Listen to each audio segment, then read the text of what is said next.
Salut à tous, ravi de vous retrouver sur Direct Course. Si le prix de Normandie sert de support au quintet de ce mardi 25 janvier, c'est bien sur les programmes de Cagnes-sur-Mer et sa Côte d'Azur qu'il se déroule. Il rassemble 16 compétiteurs, tous âgés de 4 ans, distance à parcourir 2000 mètres sur la piste en sable fibré. Mon préféré sera le numéro 7, Winning Spark, un cheval qui manque certes d'expérience, il ne compte que 4 sorties publiques, mais 4 bonnes sorties qui se sont soldées par autant de places de troisième. Le cheval est en progrès, un sujet préservé qui arrive progressivement à maturité. Il débute ici avec une belle chance. Sachez qu'il est présenté par John Hammond, lequel est passé maître dans l'art de préparer ses chevaux pour les handicaps. Ensuite, le 8, Red and White, un cheval qui a pour lui son expérience et son aptitude à la piste en sable fibré. Non seulement il a gagné sur ce parcours l'hiver dernier, au mois de février, mais sachez que ses deux dernières sorties sur la PSF d'Auvilez ont été couronnées de succès et également d'une place de deuxième. Ensuite, le 1, Belle Masquée, top weight de cette épreuve, mais la pouliche a de la qualité. Elle a affiché de nets progrès depuis quelques mois. Il convient également de lui accorder crédit. Elle est présentée par De Witt-Magal, revient handicap avec des prétentions. Le 11, Logistique, également une chance régulière, deuxième pour sa rentrée au mois de janvier sur l'hippodrome de Marseille-Vivo. Ce représentant de l'écurie Rossi pourrait bien imiter ses compagnons de boxe qui ne cessent de s'illustrer actuellement. Le numéro 2, Dancing Real, présenté par l'écurie Planard. Le cheval a un bon numéro dans les stalles. Un cheval somme toute assez régulier, seul bémol, il effectue une rentrée, il n'a pas paru en piste depuis le mois de novembre. C'est peut-être là, et c'est peut-être ce paramètre qui peut l'empêcher de briguer la victoire.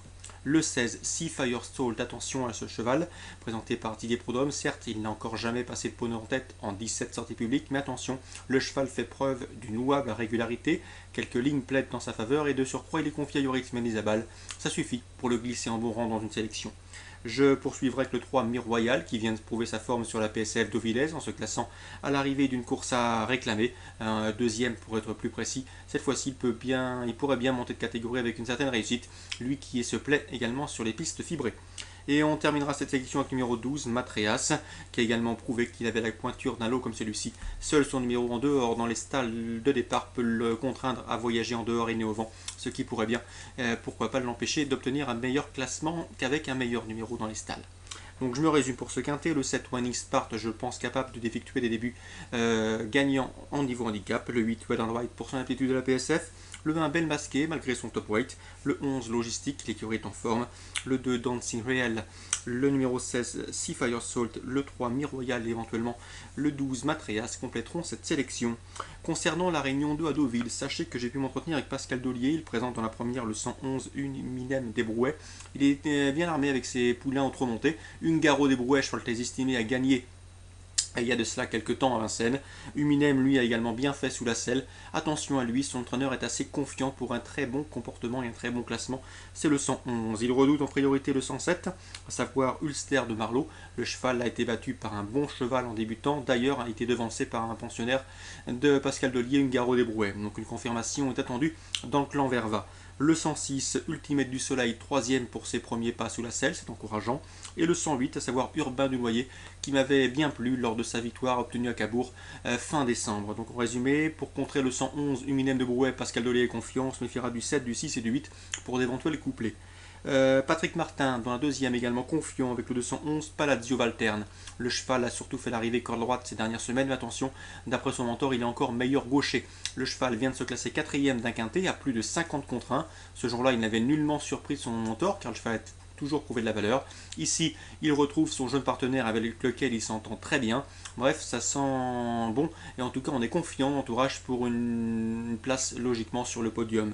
A mon avis, son plus sérieux rival reste le 212, Kenzo Duplac.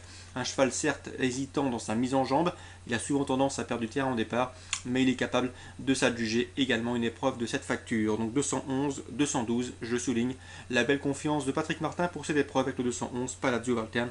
Le cheval est vraiment très bien, il va faire sa course et devrait se retrouver aux prises pour la victoire. On termine avec Gérard Arnaud qui présente le 705 Piaf du Bingard. Le cheval reste sur plusieurs échecs, mais attention, soit il n'était pas sur sa distance, soit piloté par un jeune partenaire et le cheval reste hésitant au signal. Ici, il retrouve Franck Nivard avec lequel il a maintes fois fait l'arrivée. Et sachez également qu'il se plaît sur les parcours de tenue. Ça doit suffire pour refaire parler lui dans un lot de cet acabit. Donc le 705, Piaf du Bingard, On le rachète en confiance, l'entourage en escompte une réhabilitation complète.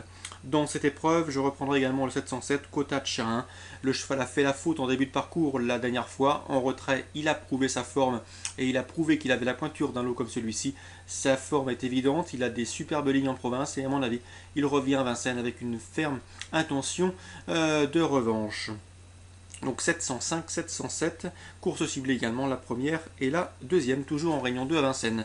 Voilà pour ce programme du mardi. Je vous souhaite de très bons jeux à tous, un bon début de semaine et on se dit rendez-vous demain pour une nouvelle émission.